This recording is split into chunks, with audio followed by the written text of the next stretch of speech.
يا قارئ القرآن داوي قلوبنا بتلاوة تزدان بالتجويد يتلو فيفتح ألف باب للتقى ويفك عن نفسي أشد القيود اقرأ لتفهم أمتي معنى الهدى معنا بلوغ مقامها المحمود يا قارئ القرآن إن قلوبنا عطشا إلى حوض الهدى المورود شرف مسامعنا بآيات الهدى. السلام عليكم. أنا صوتي. اسمح لي فريسي. क्या يعني اسكول إنه قالوا جيبيا دوكس مريكتا ما كويسة العيد كويسة marka adi maxaa dhahda marka ku dhahay ciida u baahan yani ma u iimaano hadii way mugadaleeno darku sheegtoono dhar la gali karo qaal do oo yiri $60 wanaagsan marka iskuulku aado war ugu dambeysay hadda macalinka ugu yartaa marka ani intaan maray barnaamij yaraan ka rabay kaamkan marka waa idinku soo leexday adiga wiilkan aad camalanaysan ku arkay horta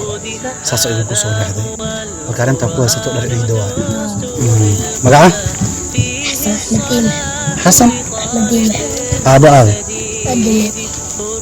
تسمع قرمود انت ابيس ما شاء الله لا محارس تجانب الفردوس نبعك ورابي ما يخعر رايستا أفر ما كون جوكتو أسيقى أوي مياه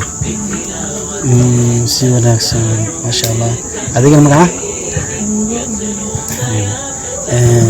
هذا محاكو قرشيسان هذا أرادي نساء hadda waxa ay qorshay hagaajinaya oo dhulkii waa inuu iskool geeyo dadida waa saamsan oo dharka ciidana oo meel u keento wala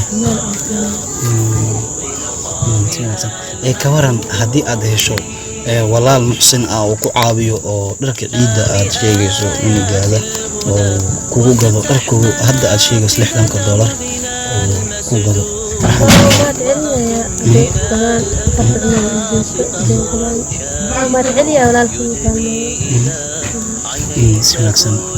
اوكي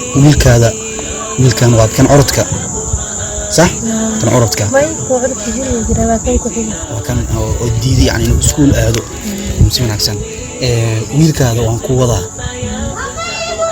arwaan geena dhar alaalo dharku asiga rabo oo gacantiisa ku soo baxsanaa insha Allah marka adina u duceey walaalaha baxsaday lacagtan soo baxsaday oo ka farxiyay wiilkaada